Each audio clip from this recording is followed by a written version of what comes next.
The EU is punishing Britain for leaving the bloc by banning it from its key £80 billion research and innovation project, Express.co.uk has been told in an exclusive chat with a government advisor.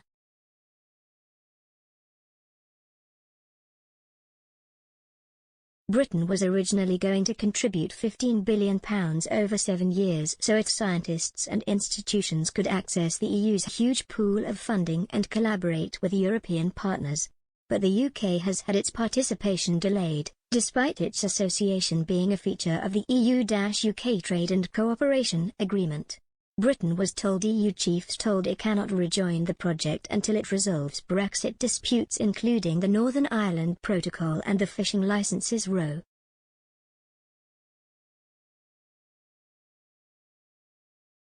And with Foreign Secretary Liz Truss appearing closer to triggering Article 16, the UK might permanently be excluded from the project.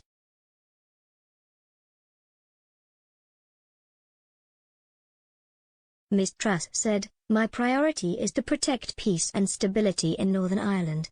I want a negotiated solution, but if we have to use legitimate provisions including Article 16, I am willing to do that."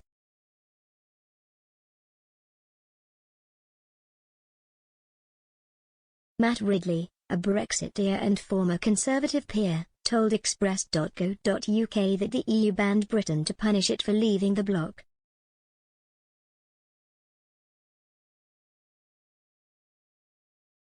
He said, "Countries like Iceland and Norway are not only taking part in the research programs but not leading some of them, even though they are not members of the European Union."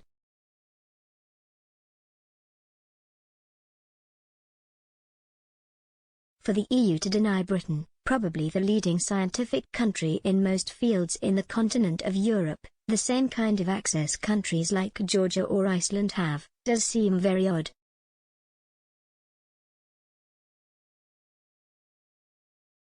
It would feel to me that there is a political reason in terms of punishing us for Brexit by making it so difficult for us to get good terms on which to join the Horizon program.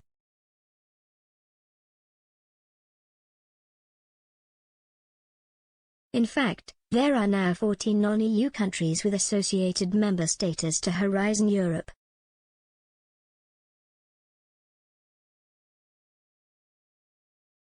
But Britain may have better options on the cards.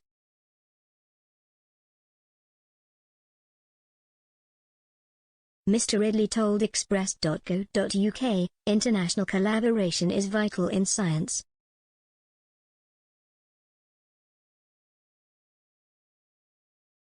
Scientists should choose to collaborate with on the basis of who's the best person in this field to help me in this project."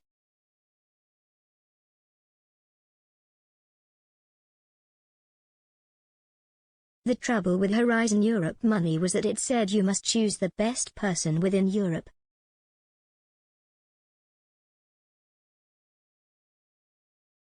So it would cause scientists to collaborate with the second best person in the world who happens to be in Europe, rather than the best person who happens not to be in Europe but in Australia, America and elsewhere.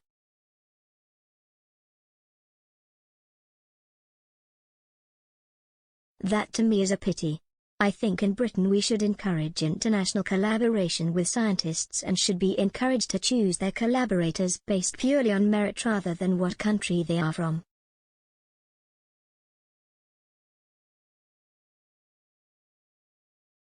And with fears Article the 16th of May be triggered, Science Minister George Freeman has said he is drafting up a bold Plan B as an alternative.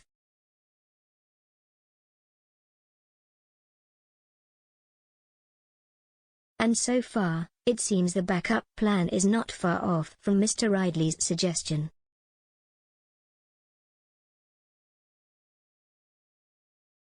"12 projects have been funded by a £17 million investment from the Engineering and Physical Sciences Research Council, EPSC, part of UK Research and Innovation, UKRI.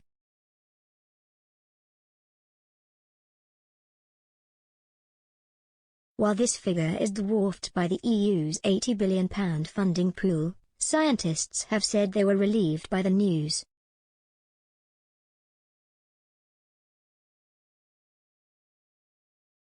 The investment will allow UK scientists to collaborate with partners in both the EU and the rest of the world, including Australia and the US.